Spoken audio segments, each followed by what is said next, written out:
Hello, everybody. My name's Milan Starcic. Welcome to Freedom Rising, a podcast dedicated to empowering individuals on the journey to personal growth, lasting serenity, and freedom from addiction. Tune in and join the movement. Your journey to freedom starts here. We neither represent, promote, or demote any 12-step program or organization. We are merely souls on the path of recovery with the desire to expand our lives and experiences and share them with you. Hello, everybody. What's up? We love you. Welcome to the 243rd Recovery Freedom Rising podcast. I'm Milan Starcic, and this is my main man, Andrew Normand. I want to do a special shout out because I was just looking at our stats. Singapore, you are by far their greatest fans. But we now have somebody watch in Ghana and Estonia. Okay. Welcome home. So shout out Estonians and Ghananese. We love you. We got some new besties. I like it. That's right. Love it. Yeah. And so, doing this podcast, obviously we enjoy it and obviously we benefit from it, but we don't make any money from this. This is our time and our heart. And we're kind of, trying to spread the word of happy recovery here. And so it fits right in that today's topic is selfless service. And so would you share what this means to you, my main man, and why you're happy to discuss this here today? I would love to. I was actually literally doing cartwheels on the way in this morning to talk about this topic. Y'all know love is my jam. But in terms of like things to talk about and things that I just love to really dive into, service and that selfless service that we talk about and that this thing is founded on is so important, Milan. It's so important. It's so beautiful. I just got out of being service at a home group, my local home group. I was hosting a meeting this morning, giving back to the fellowship, that saved my life, our lives, right? And to be able to do that on a daily basis really encompasses a lot of things for me and brings a lot of what we're doing here, why we're doing what we're doing, and how it really works in the end. But before I got here, just to be honest, I was at the center of everything. We talk about like self-centeredness being at the core of what we have going on here. I would ask myself certain things out of every situation, like what can I get out of it, right? What can I benefit out of it? How do I look? What do I have to gain out of it? And I didn't even realize that was the actual problem, right? And selfless service today, right, isn't just something that I do because I was told to do it. When I think about it, it connects me to a life that is worth living today. Finally, it gives me connection, right? They talk about connection is the opposite of our disease, and so to be of service in the rooms that literally saved my life is something that I'm so proud to be able to do, to be able to be in a position to give back to a home group, multiple home groups, just the fellowship in general. It pumps me up. Milan. And that's how you and I met. You and I, if we weren't service Nazis, we wouldn't have met each other. And we, like, from day one, we were like, bro, this guy's in service. He's in service. And we just had the same kind of like drive to stay clean and to help others while we're doing it. Service is a form of unconditional love, Milan. Straight up, it is a form of unconditional love. I was actually, so we do a tradition study in my group that I was hosting this morning, and we started off tradition 1 last week. This week was tradition 2, and it blew it open on the service. I got to read this to you. For you. Tradition 2 out of the It Works How and Why. Tradition 2 builds upon the practical foundation of tradition 1. We begin with unity, founded on strength of our commitment to recovery in Narcotics Anonymous. Our commitment is reflected in service that binds our common welfare, supporting a meeting, sharing with other members, sponsorship, any of the ways in which we reach out to other addicts. As groups, too, our purpose is to serve, to carry the message. Everything we do in service to NA is related to that purpose. Without direction, however, our services might lack consistency. To guide us in serving others, we seek a direction from a higher power. Then it touches on personal service. Personal service arises from the application of principles. Ideally, personal service is founded in a relationship with the same higher power that guides our personal recovery. This higher power also guides the various elements of our fellowship. Our direction and service comes from a God of our understanding, which we serve as individuals, as a group, or as a service board or committee. Whenever we come together to seek the presence of a guidance of a loving higher power, this direction then guides us through all of our actions. And then it kind of goes on, and so this is what I'm hearing is like the traditions make the group right, and then and service is really layered in all of it, right? It really keeps the whole thing right, because if we're here to serve someone other than ourselves, it takes us out of that self-centered fear and just that self-centeredness that is at the absolute core of our disease. I wanted to read that. I didn't. I thought it was a little lengthy, but I think it was helpful. When I read it this morning, I was just like, man, I got to read it in the podcast. Um, but now, like, so my kindness always had strings attached, Milan. I always had to like have some leverage or some control or some approval, and and I don't anymore, and that's because of being putting myself into service. And I don't want to get too much on it. I can talk about service for hours. I'll pass it to you. Service is so important to me. It keeps me clean. Service work keeps me coming to a meeting when I don't want to be at a meeting. You know, it gets me to that meeting, and I've never been of service to a meeting and ever left that meeting in a worse position than when I got there. I always felt better after being of service to the meeting, whether I forced myself to do it, whatever it was. I always felt better. So I'll pass that to you to open it up, man. Service is so amazing.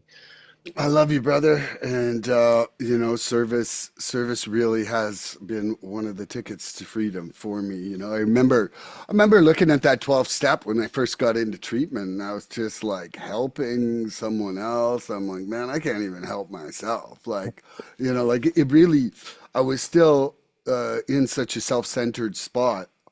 I couldn't picture like I couldn't conceive that service could be one of the keys to freedom. And for anybody out there, who's new to the program, and this is part 9 of the beginner series. I forgot to announce that at the start. Welcome, newcomers. Part 9, but one of our problems as alcoholics and addicts is that we're pretty much self-centered in our thoughts. Our thoughts are centered on ourself.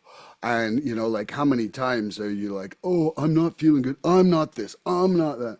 And a big part of that is that we're just thinking about ourselves too much, like in an almost compulsive neurotic fashion, right? And so doing service creates moments where you actually start to consider others. It's helping others without expecting like a reward or recognition or anything in return. And I'll say this, like, service probably will start as some form of something that you're looking for an attaboy on. Like, and don't beat yourself up because that's the case. We literally have to practice these principles in all our affairs. Well, guess what? You're never getting good at something without practicing. Like, it's the bottom line of what practice is a function for. Like, in recovery, the 12 step in motion is selfless service.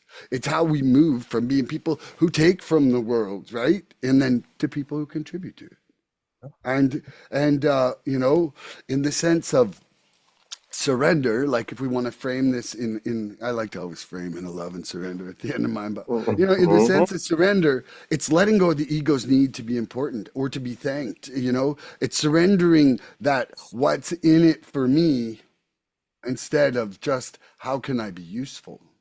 Well, how can I like surrendering to be playing your part in the universe, and for loving completely, right? Like, selfless service is an active expression of love. Nope. 100%. You're showing love to the fellowship, to the newcomer, to your family by showing up, doing that unglamorous work and putting someone else's needs ahead of your own convenience. Like, I was listening to this guy doing a speaker session about sponsorship. And whew, this guy was like a hard ass. Like, I'm not, I have no desire to take on his stuff. But when somebody asks him how much service does he recommend people do, he's like, at least till it hurts a little. Because the reality is if you're cherry picking your service, If you're cherry picking your service and you're doing it one and what you want, there's an element of it still being self-centered. I'll leave that there and ready to go for questions, man. You want to start off? Or you want me to start them off, Andrew? Uh-oh. Yeah, you were froze up for a second. Okay, so you want to start with the questions? I'm leaving that there. Of course, man. So what usually, Milan, what usually motivates me to do service today? Love or ego? I want to hear about it. For you or me? You? Okay. I love it. Well, 100% now, it's love. Like, man, I just had the most beautiful hour-long conversation about Sponsy, who's just developing so far in his recovery. I was brought to the point of goosebumps and tears through this whole journey this morning, and it's not ego. It's like, yeah, it's love, it's gratitude to be part of it. What people don't understand is that like when they say the opposite of addiction is connection, right? Well, if you look at it from a point of like isolation, right? If you don't do anything for anybody and everything is transactional, you're never on the inside and you're never part of. Like selfless service puts you on the inside of communities, of actions, of lives, of events. And it's not about ego, it's about the relationship, the love, the what it does. Like they always say, and I'm going to quote him, and Andrew, Jim, and you want self-esteem, do esteemable things. And Hey, I'm telling you right now that selfless service is an esteemable thing. Even if at the beginning you find it hard and you find it like you don't see the point, the reason that why they call them suggestions is because people are suggesting it. And you should take suggestions because I think that quite often, my thoughts is that recovery is a lot like mathematics. You don't necessarily understand all the math when someone's like, here's some geometry. But if you follow the formula, all of a sudden you have math that adds up. And with recovery, it's like if you follow the suggestions, all of a sudden you're going to have love and freedom and serenity in your life. You're going to have a spiritual awakening. You're going to have people be grateful that you're somewhere. You're going to have, you're going to have people that you loved and that love you in return. And if after a year none of this stuff is working, your misery's waiting right at the door. You can grab it on your way out. But you got to give it a try. with And so, interest? with double interest, we'll give you 100 times that trust on that misery. In fact, you can get yourself so miserable that you'll be crying to come back. But for myself, I understood the value of service before I hit the program. I have a tattoo that predates my program by 3 years that says, "I am grateful for the privilege to help and serve." That's crazy. And a big part of that was because of my job and also meeting Rick Hansen, a man who, lost the use of his legs at the age of 18 and has spent his life promoting handicap accessibility and also spinal research. He raised over $1 billion for it. Like, So like, beautiful. but I watched this man say with tears in his eyes, if I could have my legs back, but all that help would go away. He's like, I wouldn't take the trade. And I'm telling you Mm, right now, there's not many people you'll ever see be able to say that, really. And he meant so, it. until you try selfless service, you'll never understand what it will give you back. Yeah. And I'm not saying it as a commodity. I'm saying it as you'll never experience the same love and joy and bliss from anything else unless you do it. Okay. Yeah, that's beautiful. That's beautiful, man. It's beautiful. Yeah, bro. So, what usually motivates me to do service today, love or ego? Today it's love. When I first got in here, you touched on it. I think when we first get in here, whatever it is that gets you in service, just taking the suggestions, just swallowing that pride, whatever it is, just wanting to be of somewhat control in your own mind, whatever it is, get into service, whatever gets you into it, get into it. Because at the beginning, it was a lot of ego for me. I remember just being in service. Yeah, we needed trusted servants, but like I wanted to have a little bit of I don't know. I just wanted to have a little bit of clout in the meeting. I wanted to have a little bit of more say so than other people, right? There was a little bit of that in there. And but then when you start doing it and you start showing up, and maybe you can't show up, somebody shows up for you, and you start seeing how like the group works together, and you see that love is really at the core basis of doing this thing. It kind of takes over those feelings. For me, it did. And I was able to see the true meaning of service and why I'm doing service and why I was suggested so often to be of service. And and as we're of service, that's where we like learn. That's where we like we round ourselves out as individuals, right? Like in all aspects of our life. I'll keep it on me. This is where I was able to round myself out as an individual and learn how to make mistakes in a meeting / social setting, and get yelled at, like, reprimanded, whatever it is, whatever, getting talked to by other trusted servants because I wasn't doing something right. I was able to be uncomfortable in a social setting, and then try to practice those principles for personalities, right? Like if somebody says I did something wrong, why are they saying this? And actually try to look at it from a constructive point of view, and then move forward and then start this learning process that we're some of us are embarking on for the first time ever, right? We're not really into learning shit when we're in our disease. And so, unless it revolved around the drugs and us, that transactional relationship shit, like we weren't really signing up for it, most of us. So this allows me to, to just get myself right and be forced into uncomfortable situations, be forced to be social and interact with other people in a structured setting also, right? But I'm not like clocking in. I don't have to clock in at a certain time and I'm going to get a paycheck every 2 weeks.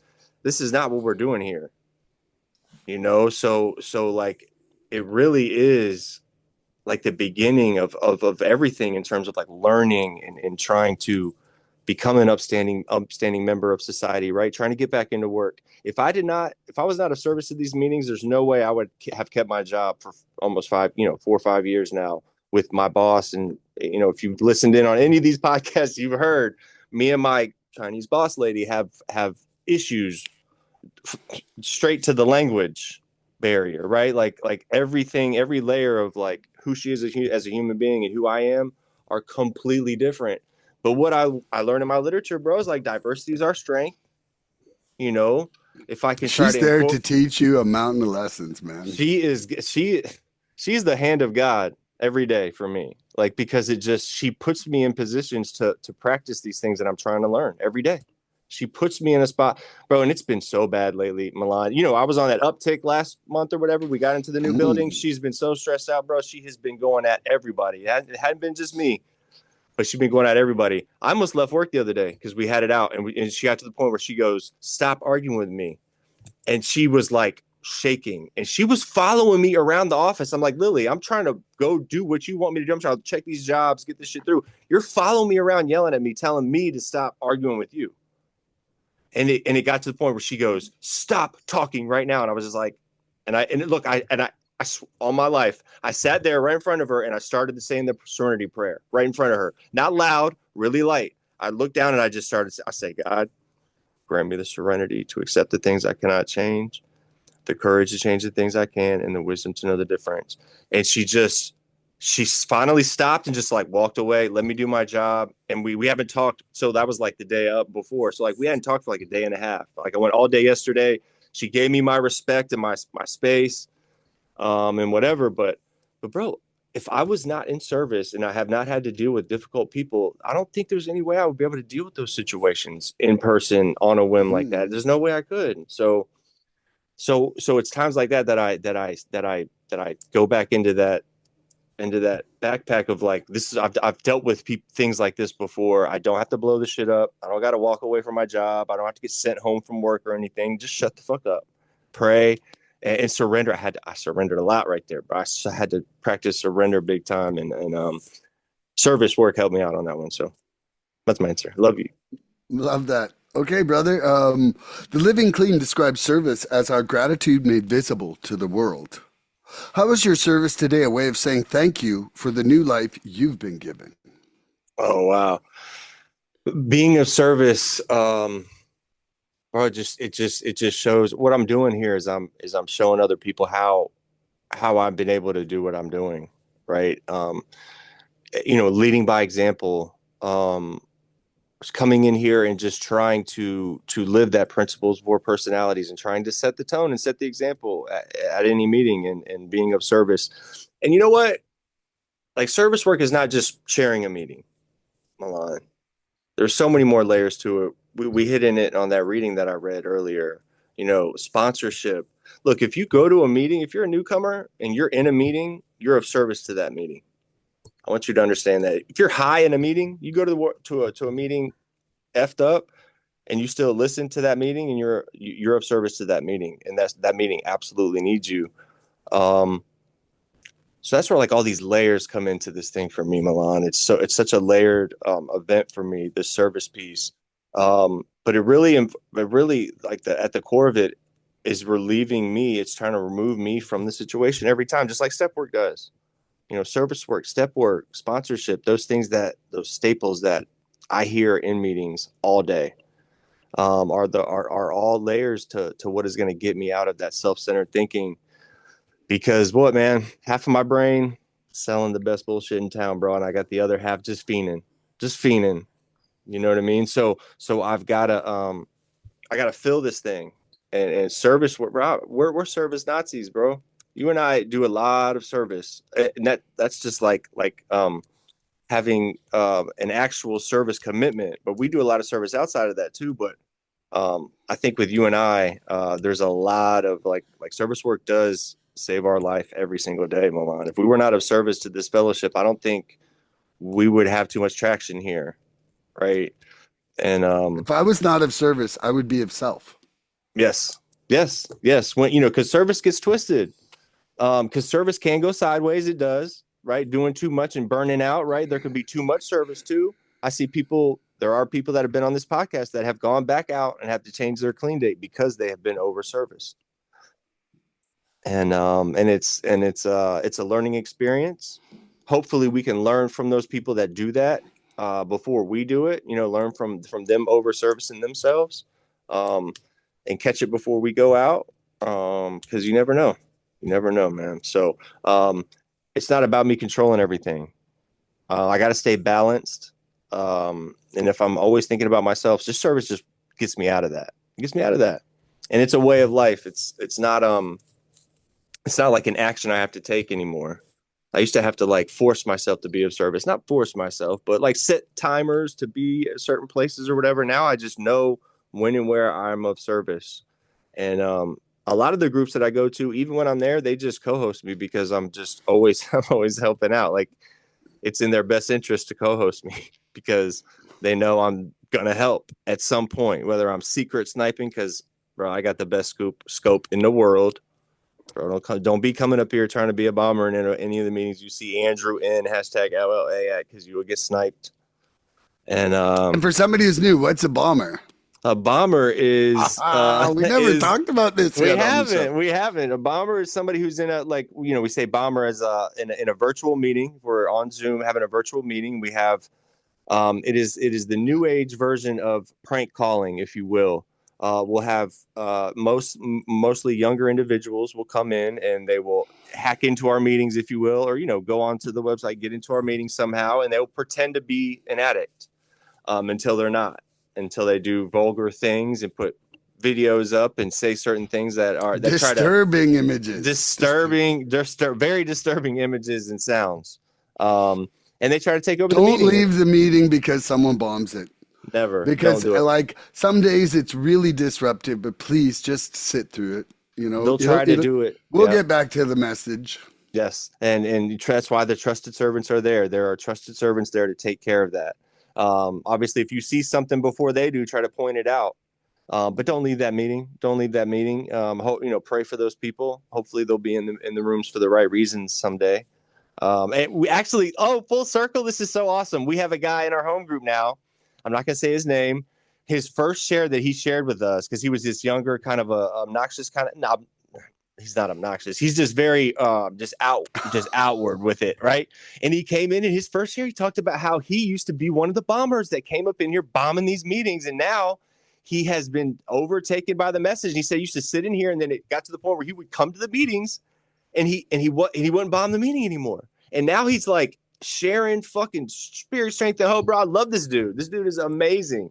But he's like the first ever to like come out of like bomber hiding and be like, wow, that's a great story, because I've never heard of one before. Bro, he's actually, if I ever see him in a meeting with you, I'll let you know who he is. He's amazing. If you ever come to our meetings, you'll see him. He's really cool, really pumped up for recovery too. So bombers can make it here too.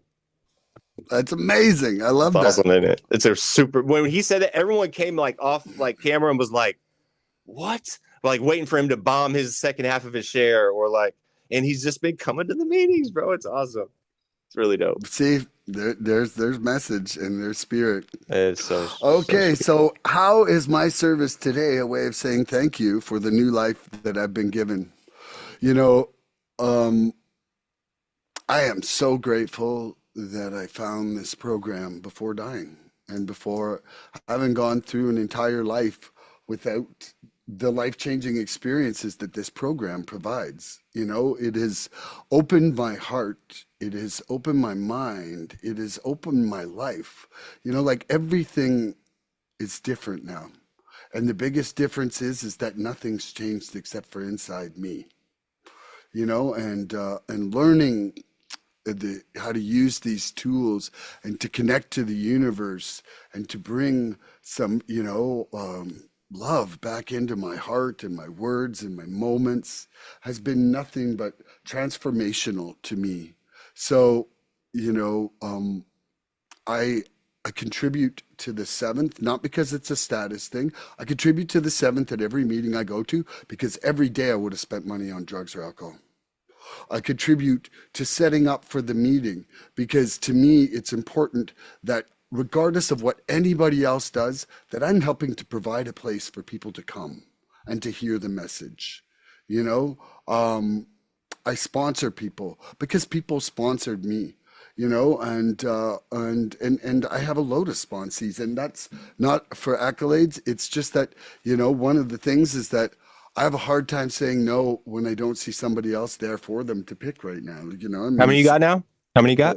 Four. And Chris was at our meeting yesterday. Chris was at our meeting with 27 yesterday. Our boy Chris. He's retired. He's retired. I'm just saying that. Just giving him a shout out. It's wild. Yeah, like shout out to Chris NYC, super sponsor. And I'll tell you right now that there is no greater thank you than seeing someone's life change, and not because of me, but because of what is happening inside of them, because of the work that they've done, because of the suggestions they've taken and put into application in their lives, and so, for me, gratitude is a verb, as my first sponsor used to say. And and one of the things I love that I've also learned in the last few months is that joy is the expression of gratitude for life. So, like I don't believe, I have a sponsor who's very happy, and some of the old timers really, honestly, at this meeting, were giving him a hard time. And I said, Brycey, I said, never dim your joy for anybody. I thought it was like some kind of like false recovery. No. I'm danger. Anyway, though, for me, I do whatever I can. And then also too, now, in my life with my family, things that I used to like be resentful about having to do for other people. It's like I do because I love them. And, and I find extra things to do. And why do I do that? Because why wouldn't I want their life to be nicer, better, easier? It's like exercise. I'm like, well, okay, doing a couple more sets of steps and moving that there. That's like, why would I go exercise first before I've helped my family? you know. Anyway, I'll leave that there. But I want to say thank you to the universe, and I hope that the universe sees that I'm trying to thank it back. And Singapore. Singapore and Estonia and Ghana. And Estonia and Ghana, for sure. And sponsorship is the highest form of service And in our that's Ghana fellowship, with an Milan. H. Ghana with an H. Sponsorship is the highest form of service in our fellowship, too, Milan. You knew that, right? Yep. Yep. All right. So I'm going to ask you this question. You ready for this? I'm ready. How does being of service change the way you feel about yourself? Well, like I mentioned with that quote a little bit earlier of, you want self-esteem, do esteemable things. And I'm not sure about you, Andrew, but I know for a fact for me, I rolled in with very low self-esteem. Yeah, me too. Somebody else might have thought that I had a greater level of esteem, and that was just really, that was dishonesty, people pleasing, Yep. Yep. what did I want them to see, and what did I want them, like what would make them happy to see, that I had my shit all together and this and that. But I was lying, I was cheating, I was doing everything bad. And service stopped making everything about me. There wasn't a conversation or a thing I did near the end that wasn't self seeking, self serving. And even if it looked like service near the end, it was transactional, it was commodity driven. And it wasn't just for the good of others or the good of the fellowship or the good of anything. I didn't feel like part of anything really before I got Yeah. here. I felt like an outsider in my family. I felt like an outsider with a lot of my friends. I felt like I didn't have a group. I didn't have a group that had my best interest at heart ever in my life. I Yeah. can honestly say that I never felt like that. And so being able to be part of and recognizing that life, like that I'm a part of life and not all life is centered around me, makes service like, almost like the beehive doesn't survive unless all the bees are bringing pollen to the queen. And then honey is made and everything like that, right? But it's also like, like I am happy to pollinate some flowers with service in life, and just to Love be that. part of that thing, like not only that is that it gives my life purpose to love, to serve, to forgive, you know Whew, I gotta say, I've been listening the last couple days. I got back into Marianne Williamson is does some really great talks on the Course in Miracles, and there's just really some remarkable things about service, about love, about like fundamentally, really that it's like anything that's unloving is just um, a disconnection. It's almost like the only real thing in the universe is love, but service is love in motion, man. I'm gonna leave that there. It's I love you, beautiful, man. brother. I love you more. I love you more. So what, Andrew, how does being of service help change the way I feel about myself? Or how does being of service change the way I feel about myself? Wow. I don't It think I has answered that at all. you did at the beginning, you Yeah. and then you but it's all about the what it makes you think. So yeah, so when I think about this, it's completely transformed how I feel about myself. Not and it's not really the way I expected either, Milan, when I think about it. Um Before I got here, like my self-worth was built on such shaky ground, right? It would always come from like what people thought about me or what I thought people thought about me. How I was perceived, what I could accomplish in a certain amount of time. That's where I got my worth from. Whether I felt better than, that less than, that's where I would gauge where I was at with it. It was inconsistent at best, super shaky and inconsistent. One good moment, I would feel, fuck, like I was on top of the world, and then just like that, it was nothing. It was all or nothing. It was so shaky, so inconsistent. That's why we talk a lot about consistency in this program. But there was no stability because it was all as I think about it now, is all external. Everything I was doing was based on external events or things, people pleasing, like you just spoke on, which is the highest form of dishonesty. Um, and underneath all that was this just quiet belief of like, I'm not enough, like a lot of us tend to have, you know. Um, and so now, as I think about it today, and as I've built a foundation on this thing, it gave me a brand new foundation, really something to stand on. Um, because when I started being of service to this fellowship, right, that's where, and I've talked about this lately, it's where I go from being a drug addict to an actual member of this program.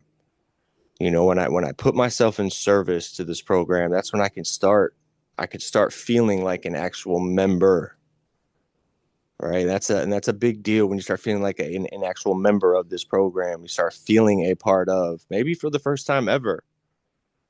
And at first, whether you're just making coffee, cleaning cigarette butt trays, whatever you're doing at the beginning, which I don't think they're doing that a lot much anymore, but talking to newcomers. There's the butt can outside. There you go, the butt can outside. Whatever was asked of me, and but over time, those actions started to build up something in me, that I really never felt naturally before. And and I was doing this. And it was me. I was doing it. I wasn't asking for any help. This is just something I was giving back to the program, right? And it's a real of like it started building up that self-worth that we're looking for. That good, honest self-worth without putting substances on it, to feel that feeling of that good feeling. And so you're right, esteemable acts. I'm going to just say, when I say esteemable acts, that means I said the saying, because I don't want to quote the quoter, but esteemable acts, right? And that's exactly what happened for me, right? I consistently was showing up for other people. I started to trust myself, like in spite of myself. I started to trust myself, like I can show up. I would surprise myself, Milan, a lot early. I was surprising myself with how willing I was to be able to come in here and be of service. And I tend to think that like God was really working on me in those times, like showing me the way, showing me the avenues to not feel like trash on the inside. And I started to believe that I had true value, a little bit of self-respect. Like finally, man, finally. And it wasn't forced. It wasn't me saying that I did. It was like actually me feeling that feeling as I came into the room. And it's a huge shift for me. It's a huge shift for me. Um, because before I was trying to think my way into feeling better about myself. And here's the zinger. Like I used to try to really think myself into feeling better. Now I can act my way into it, right? We can act our way into feeling better, Milan. This is an action. This is an action we can take. And so what it does is it takes me from self-hatred to like self-respect. And service it's like a bridge gap when I didn't think that was possible. I didn't think that I could go from hating myself to loving myself. And so, and not overnight, but I went from like hating myself, right? I think it's like layered. I went from like hating myself to tolerating myself, to like some acceptance there, accepting myself, to actually building some respect for myself. And now, like at my on my best days, Milan, bro, I love myself, bro. I love myself and everybody I come into contact with. And I trust myself to be counted on because I've been showing up. I've been showing up, and it's my routine now. So I'm done. Love you. I love you too. So the NA basic text says the value of one addict helping another Ooh. is unlike anything else, brother. When Mm-hmm. you listen to someone struggle, can you let go of your own judgments and just be there for them? Oh yeah, yeah, absolutely, absolutely. I can, um, and I feel so good while I'm doing it. I feel so good. I feel so useful in those moments, to be able to give back. And when I make myself available, Milan, every time, like people know I can be counted on, and people do actually call me when they need some help. Um, it's a beautiful thing. Like like you can call me and count on me to be there. And it's so cool. It's so cool because my ego's not my amigo. We talk about that a lot. when I'm doing that, I'm aligned, I'm connected, right? I've got some conscious contact going because I'm staying present in that moment. Because anytime I'm talking to somebody else, Milan, I'm out of my head, right? Like it makes it real. If I'm alone in my thoughts, I can get so off track a lot that I'm not staying consciously connected and I'm not really realizing what's going on. And as soon as I get somebody else in the room, as soon as I put myself in a position to be with other people, it makes me it makes me notice things. It makes me stay in a present moment. It makes me stay connected to whatever the hell is going on in that moment. Um, I forget how they said it, but somebody had made reference to that where it's like, hey, we get wrapped up and we can get so far off track in our brains, but the moment that another person enters that room, it changes our whole outlook because it's like we are absolutely present now because we have another person in the room. It makes us realize that like we can't just do whatever we want now, right? It makes us actually think about what we're doing before we do it.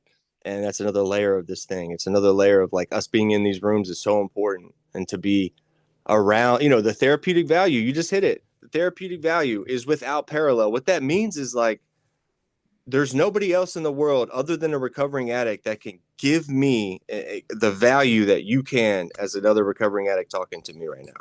I could go see my doctor. I could make an appointment to see my doctor, and in 2 weeks go sit down with my doctor and not get near the amount of what I need out of him or her as I am from another recovering addict.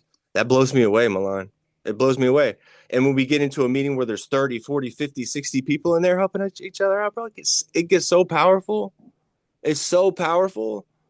Um, and that's where it's like it's hard to do these, it's hard to use drugs in a meeting. It's hard to be sitting in a meeting, listening to the message, pulling a DOC back. It's fucking hard.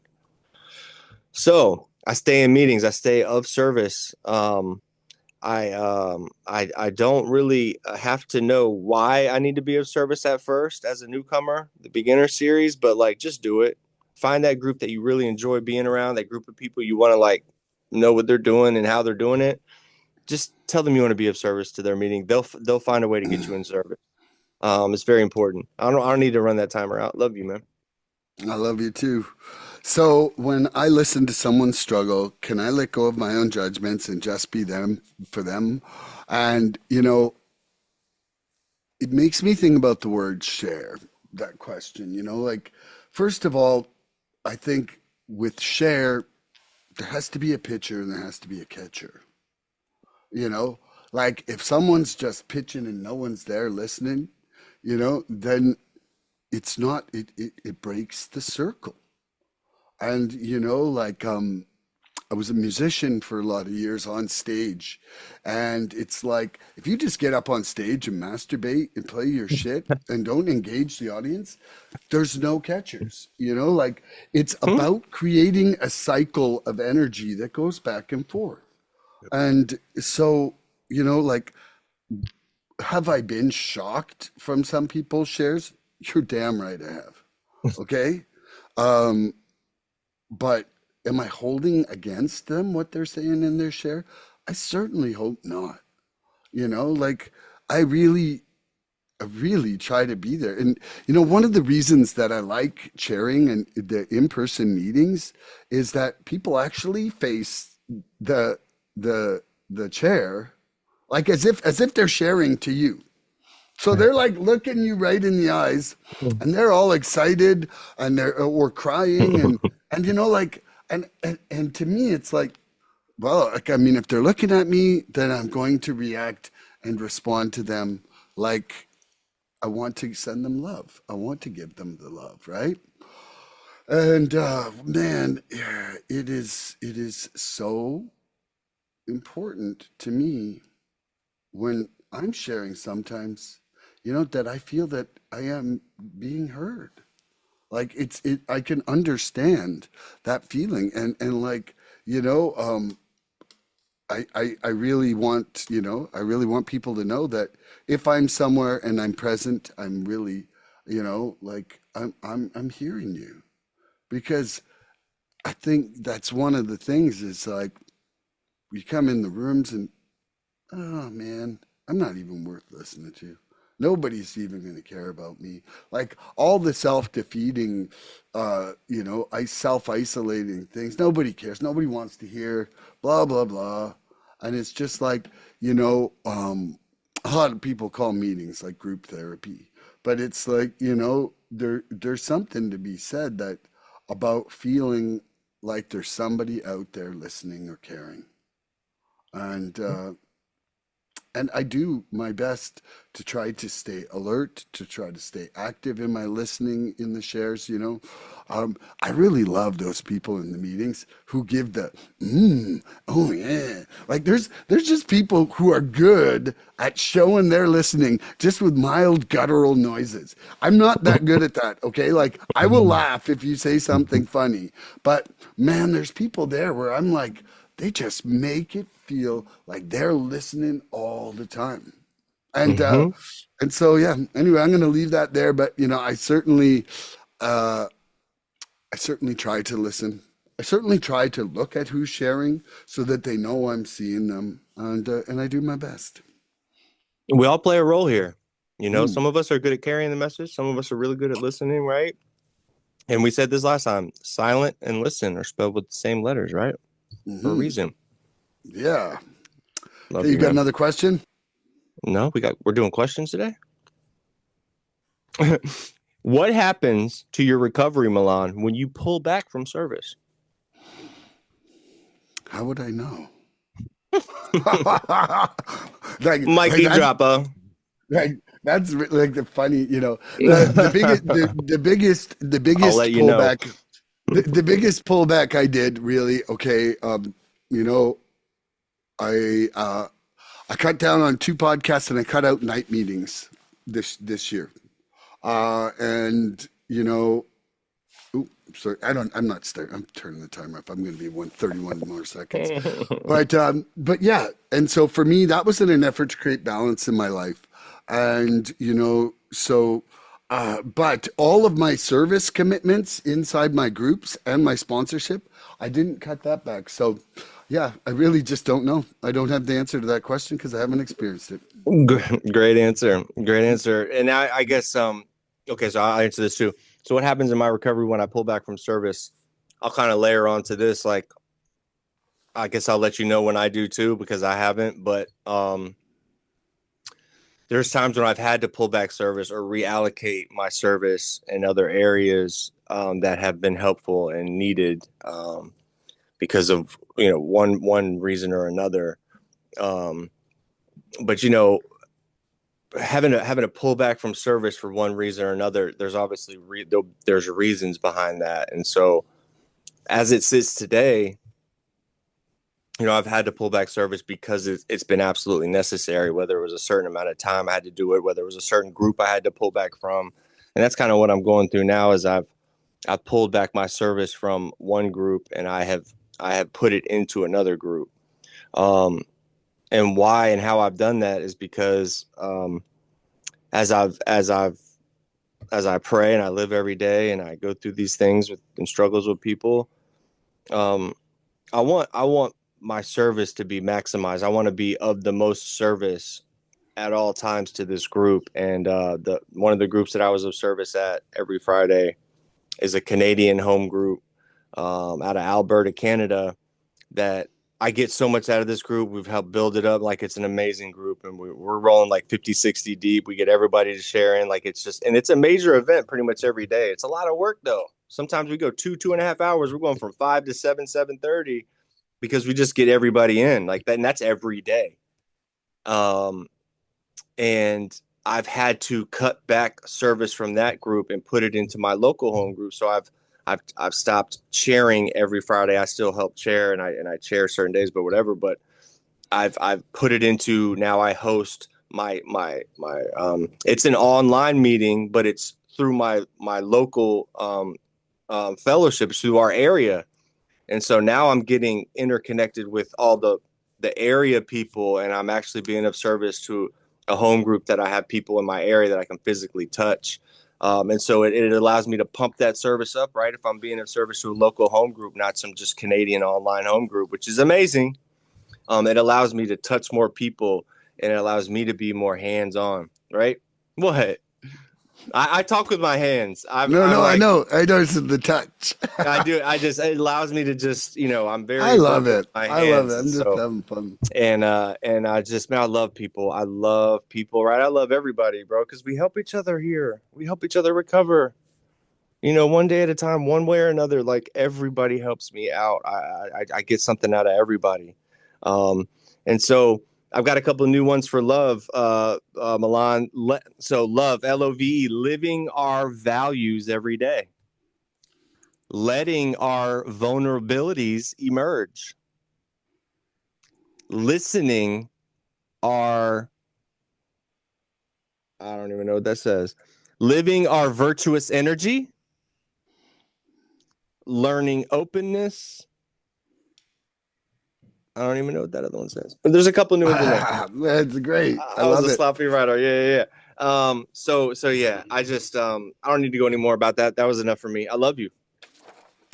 All love is based on understanding, according to that Course Mm-hmm. of Miracles. Okay, Yes. so the big book, the AA big book, mentions that our real purpose is to be of maximum service to God and those around us. Does focusing on how you can help others stop you from worrying so much about your own problems? Say that last part again.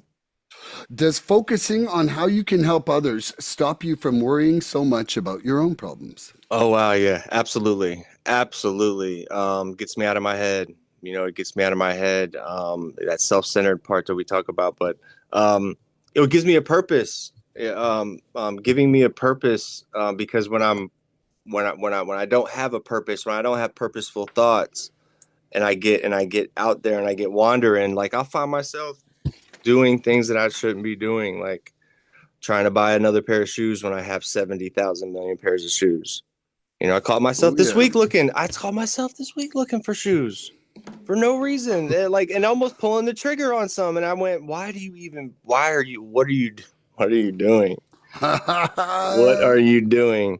Um, it could be worse, right? But like, I got to reel that back. I got to reel that back a little bit, because I do not need any more shoes. I do not need any more shoes. I do not need any more shoes. This guy's So, got a lot of shoes. bro, I got lots of shoes, man. I got lots of shoes. So living with a purpose, service gives my life a direction. Instead of asking, like, what do I want out of life? I've flipped that narrative to, like, how can I be useful today?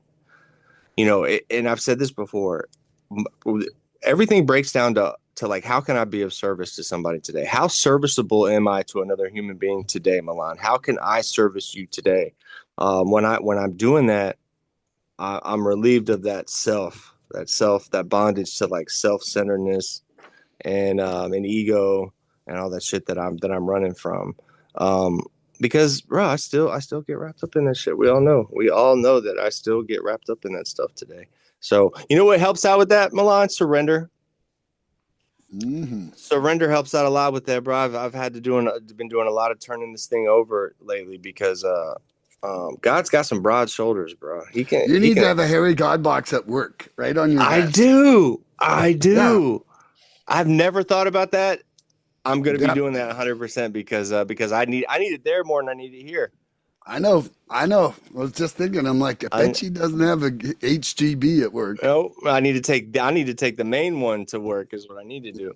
So, Yeah. but yeah, man. So, carrying the message too, like, step 12 is not optional for me. It's my survival mode. That's my new survival mode, is step 12, service. Mhm. Carrying that message.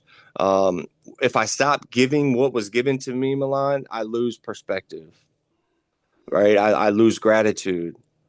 Can't lose none of that gratitude. I lose connection. Um, and so selfless service will ensure that, like, I'll never forget where I came from. That's ultimately what I'm doing here, is I gotta have a constant reminder of where I came from, or I'll start acting like an asshole, right? Not practicing principles before personalities. And so, but it's about that impact, Milan. It's about that impact. Did I help somebody stay clean today? Right? Did I make somebody feel better today? Um, did I show up when it mattered, when I was supposed to? That's my legacy today.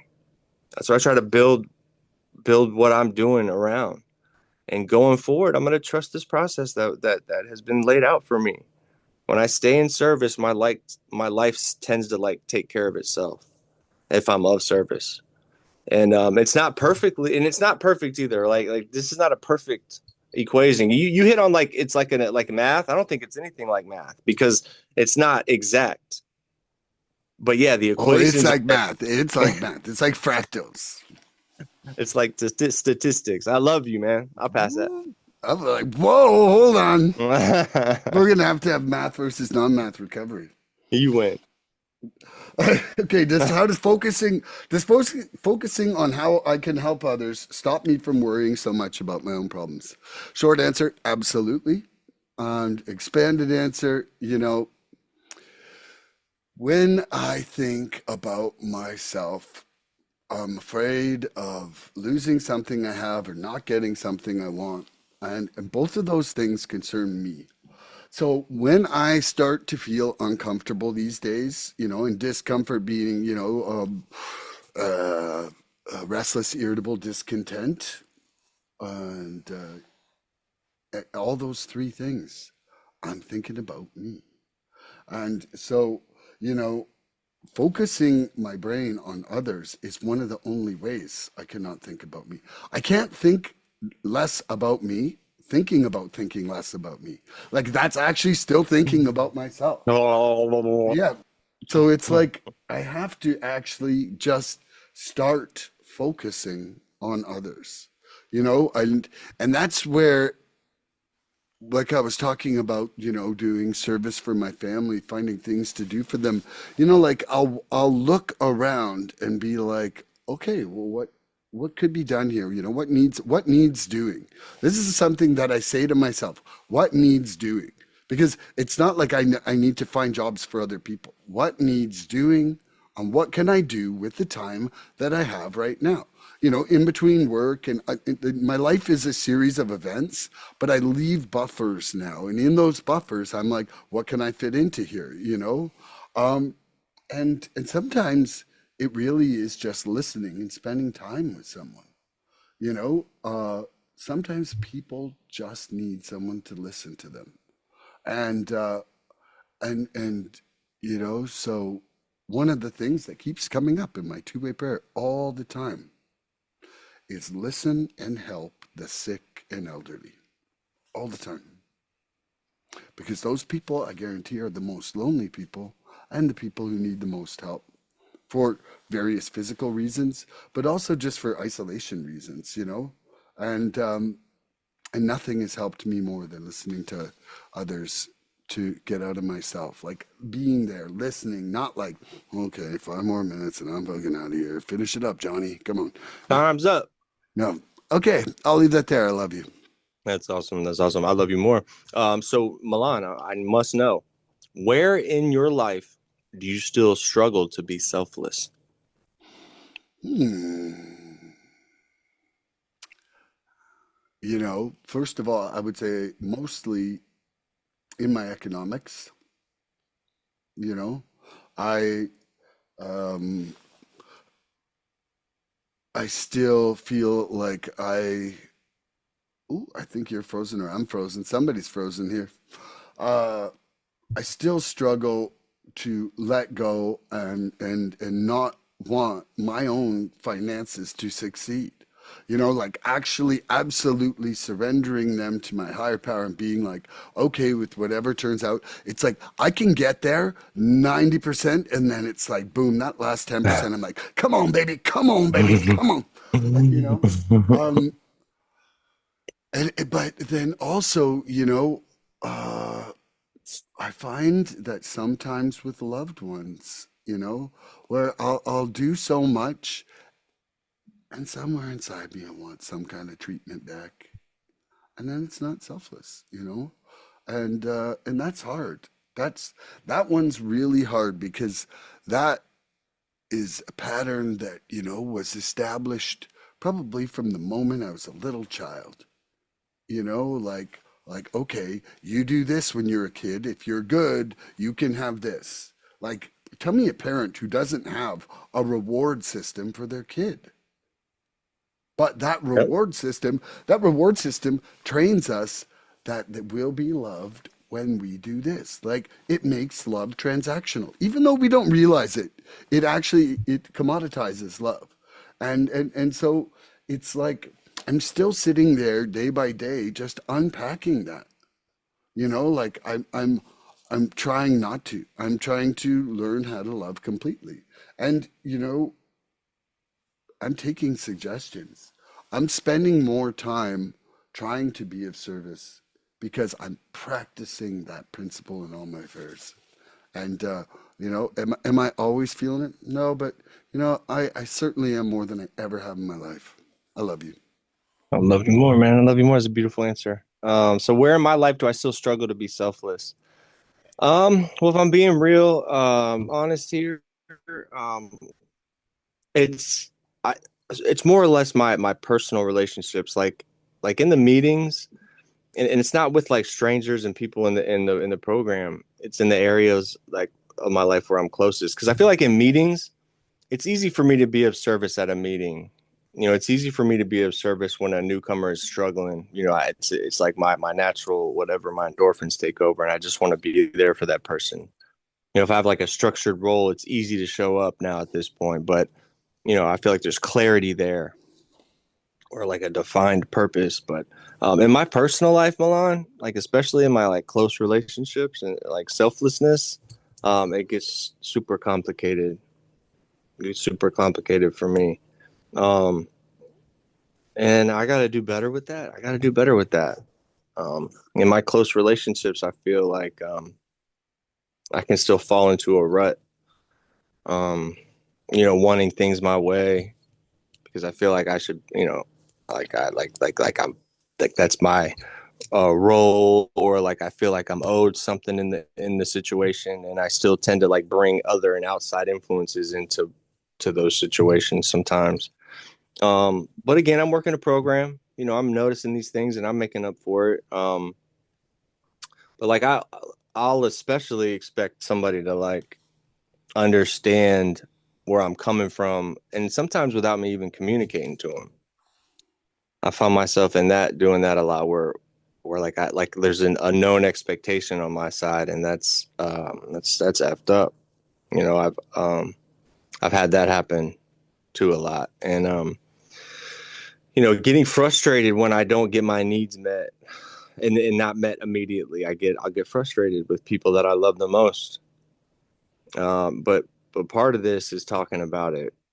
Me talking about it right now means I'm focused on it. It means it's something that I'm trying to fix or get better at. And that's what it's about, man. It's ultimately about getting better, because we're not going to be perfect. We're never going to have any of this shit licked. It's about working on these things every day. Like tomorrow is going to be I'm going to have the most clean time I ever had ever tomorrow. Like, and all that stuff, I can work on all that stuff tomorrow. It's like I'm doing today. Like I'm just working on being a little bit better today at these things. And while I'm doing it, I'm being honest. Gotta be honest. Because all this shit goes out the window if I'm not honest. I'm just playing a video game. Um, and so that's kind of where my ego does show up the most in my personal relationships. It's not really in a meeting. It's not really in those situations, but it's in the everyday to day decisions and things that happen in my day to day life with the people that I love the most is where I got to really like tighten up. I'm done. That's good. Okay. I love you. Love you more. Our primary purpose is to carry the message through the way we live our lives. Is your service today showing a newcomer that a happy and productive life is actually possible in recovery? Yeah, yeah, absolutely. I want to hit on that last answer when I'm tired too. When I'm like tired or like overworked or whatever, that's when I start acting a little out too. But yeah, um, what was that question? So sorry. I just want to say that me too on the tired. Ooh, Yeah, everybody knows the jerk bro, face Milan comes to jerk face town. Milan, bro. Had to throw that in there. Okay. Is your service today showing a newcomer that a happy and productive life is actually possible in recovery? Oh yeah, yeah, yeah, yeah. It's a way for me to just say thank you to the program, say thank you to the newcomer, and provide some layer of gratitude. We talk about flexing that gratitude muscle. That's the way that I do it. I just show people how grateful I am and why I'm grateful and how I got to be this grateful. And the more and more I exude that or try to live that, the more and more I can rub off on other people and try to make them grateful too for whatever they're going through. Because the beauty's in the struggle, Milan, bro. Like, we're not going to learn anything if we don't do anything hard. If we're constantly running from tough situations, bro, like, you're going to be known as a cowardly person. That's never going to, you know, come to the fight ready to go. But if you do take on those battles and you're doing it with some integrity and you're showing up every time and people know what to expect out of you, bro, you're going to get a lot more respect for yourself, and from other people if you're consistent and you act a certain way every time. Hopefully in that spiritual principle lane, because we can go south with it too, Milan. Um, why is my boss lady calling me right now, bro? She's calling me right It's now. literally like a test to answer it on the phone and just be polite. Come on, right on No, air. bro. Yeah, yeah. It's not ringing Oh anymore. yeah, yeah, yeah. I We would want not to see answer this. We want it to see this, dude. if Real she, time. This is but surrender in real time. she's bro. But Put if on she calls again, speakerphone for everybody. No, no, if she put it on calls the again, I will. speakerphone. If she Put it calls on again, I speakerphone. will. Call But her she got back and say, "Hey, I no, missed your call." really, seriously. Oh yeah, oh, yeah. It would be amazing. Oh, that would be terrible. You want me I know. to? I know, no, because it would be without her permission. I think we could be quiet, Yeah, but I I would would. love it. I would love it. If she calls again, I'll answer it. But like, I'm not. I don't know why she be calling me. Why is she be calling me? Literally, because it's a test of your patience. We're sitting here talking about that and her, and she calls me. She doesn't ever call me, bro. I Ever. know. Yeah. Ah, it was Lily, aka Miss Doc's wife. Oh, I can't. I can't. All right, I'm done. I think I'm done. Okay. Okay. What were we talking about?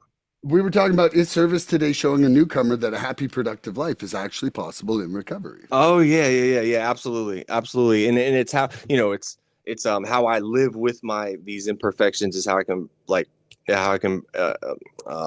pump other people up and I don't know what that word is I'm looking for is, but yeah, okay, how I can show.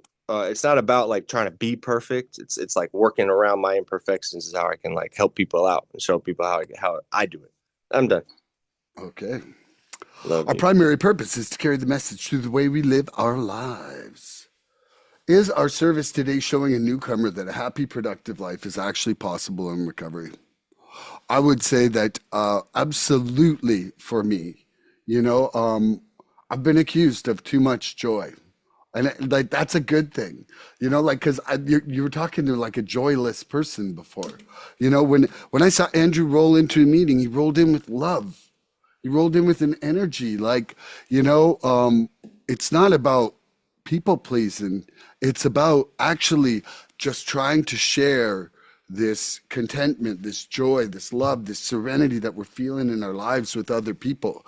And how do we share it? By interacting with them, by letting people know how we've solved some of the problems in our lives with the program called AKA the message. Yeah. Do we share our mess? Yeah, but we don't just leave a turd pile and walk away.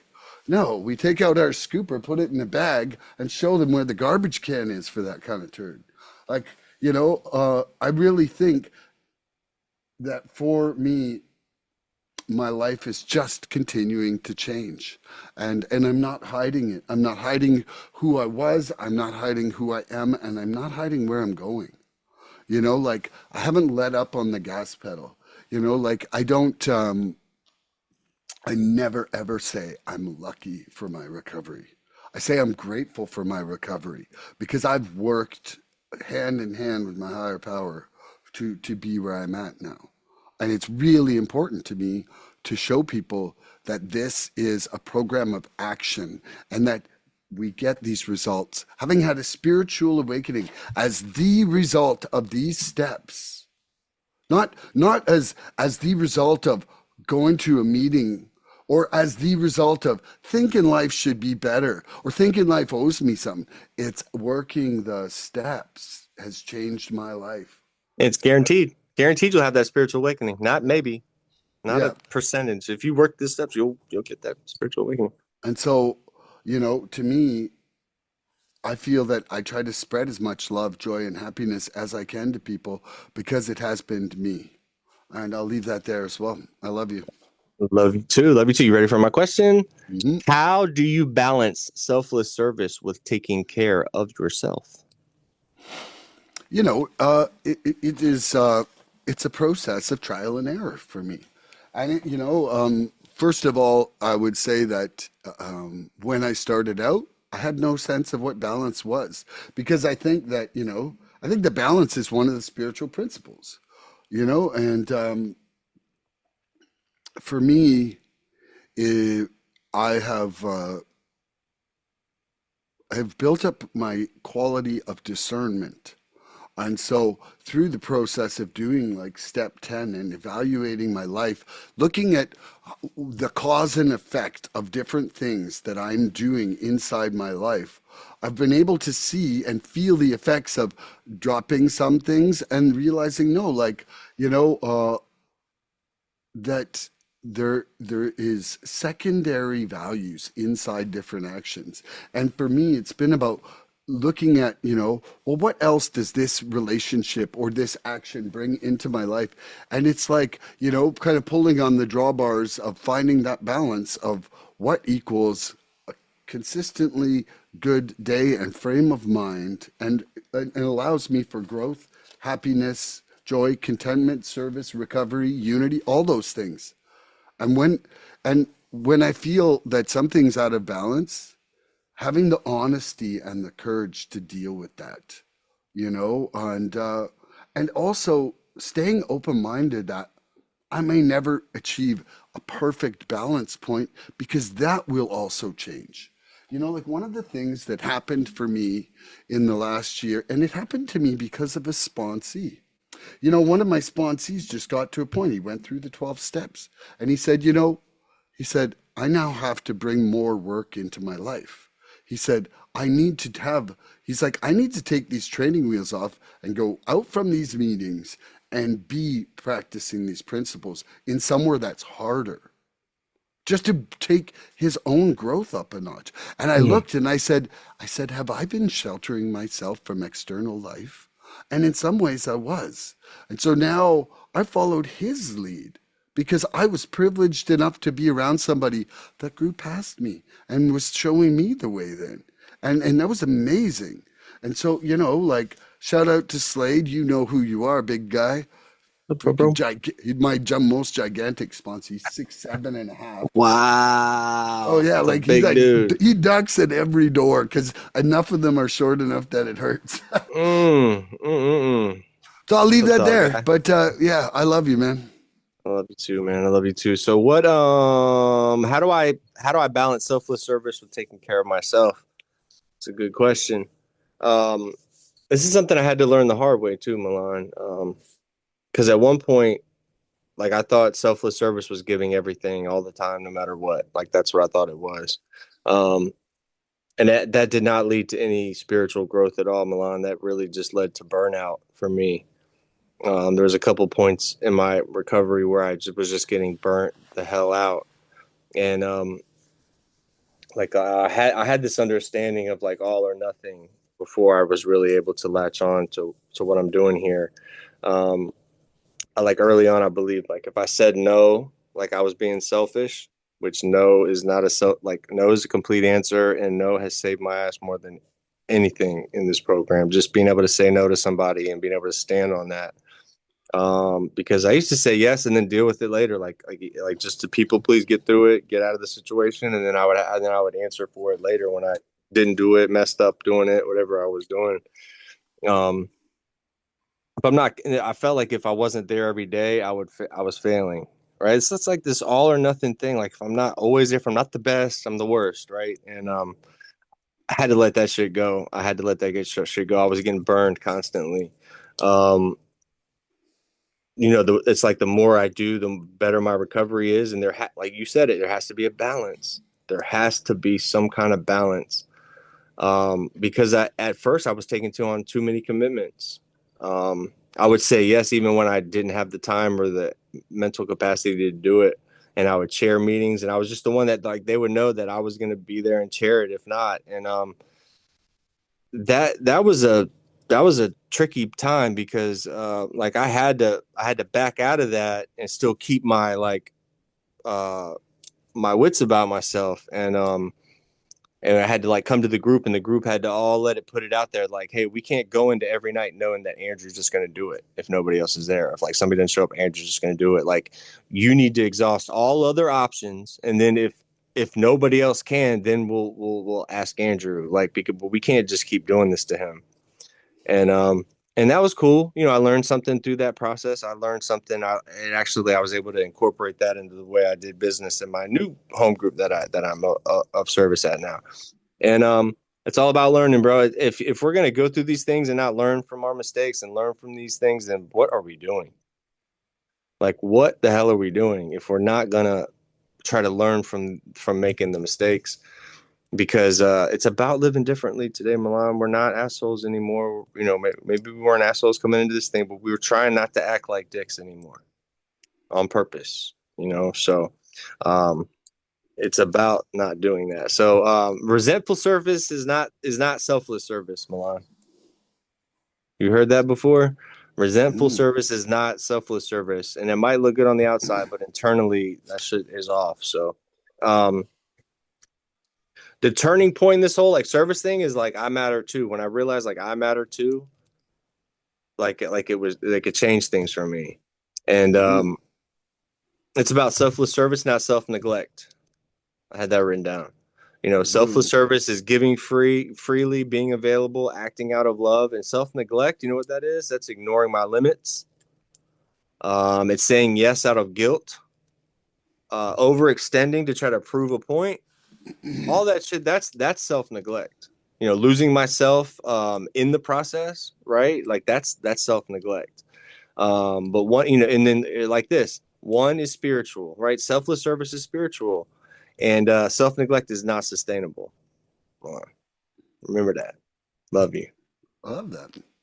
Yeah. Woo. Okie dokie. Okay, so I got one last question here for us. Mm-hmm. And then I got to appeal to Workenstein. But Yup. freedom is found in being a useful member of society and the fellowship. Will you choose to be a channel for love today by looking for one small selfless way to serve someone else? Oh yeah, yeah, absolutely, absolutely. I hop on the opportunity to be of service to somebody else, because it makes me feel good. You know, it makes me feel good. I get that goodwill piece is a good structure for me. Trying to show up and do the right thing regardless of the of like who's seeing, who's looking, who's going to find out. You know, and especially when nobody's going to find out. You know, it's really an important thing for me to be able to be available to somebody else. Um, you know, what was I gonna say? Yeah, That it's you all love about me? that I love you. It really is. That's what I was gonna say. It really all comes back to love. Like in the newcomer, this being the beginner series, the newcomer is by far the most important person at every single meeting. Um, and so when I can remember that and I can remember why we're doing these meetings, what the importance is behind these meetings, because like if we're not doing these meetings, Milan, people die, addicts die. So I try to create an environment where like people want to be here. You know, people want to be around, good feeling jujus, right? Like so I try to create good jujus in the meetings. And yeah, man, I could talk about service all day. It keeps me alive, bro. And I love you, and you're a service beast, and that's why we hang out together. Ooh, I love you're you. done? Yeah, I'm done. I love you. Love you more. Okay, so will I choose to be a channel for love today by looking for one small selfless way to serve someone else? No, I won't, because I'm going to find little stuff all day. I'm not going to find just one. I, I, uh, I try to point my day at it all the time, and do I fail sometimes? Do I get tired? Do I get miserable? Do I get self-centered? Yeah, I do, but it's not all day that I do. You know, one of the greatest things that has been really a teacher about unconditional love and service recently for me is my dogs. You know, like they offer unconditional love. And you know, like it's kind of selfish to own a dog, and I'll admit it. You know, like you got this beast that like should be like running in a hill, but you're keeping it with you, and it's got certain rules and this and that. But also, we're of service to this creature for its survival, and and our reward for that is unconditional love. And you know, like I think that more people would do service if they did it for long enough to see that it actually just produces love. Love for Mm, yourself, love yeah, for other people, love for the yeah, world, you know? yeah, yeah. And I really hope that I'm a channel for love. I really hope that people see that love is behind my motivation with what I'm doing now. And, you know, and is it always? I don't know. I'm trying. You know, like I am practicing this principle, and sometimes I fail and sometimes I succeed. But my intention is rarely commoditizing my service these days. You know, I'm not like, oh, I'm going to get a thank you from a sponsee if I do 2 hours of reading with him. Like, I'm not sitting there waiting for the thank you. Please, please, thank you me, thank you me. Like, it's just not like that. I It's actually need love. it. I literally have, you know, four brothers, not now. Four, not four sponsees. I have four brothers, man. You know, I have four brothers that are just walking the road with me. You know, I like as JJ said it on that one podcast. You know, he's like, no, but I'll walk the road with you. Yeah, man. I'm gonna leave that Yeah, there. it's beautiful, man.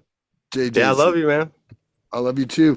This has been That was a great, good one. dude. That was a good one. That was a good one. Love you, I bro. hope you have a wonderful day and call your boss back and tell her you love her. I will. I will. Maybe And not that everybody last out part. there, tune in, everybody, for more recovery fun. Love you Hey, guys. Singapore, Ghana, Estonia, we love Let's you go. all. Let's go. Please help us help others. If you like what you've seen here today, please subscribe and share this podcast and help us get to 100 followers. We're looking for interaction with our audience. So please email recoveryfreedomrising@gmail.com or contact Milan South Okanagan Starcic on Facebook with questions, topic suggestions, or just comments. We'd love to hear from you.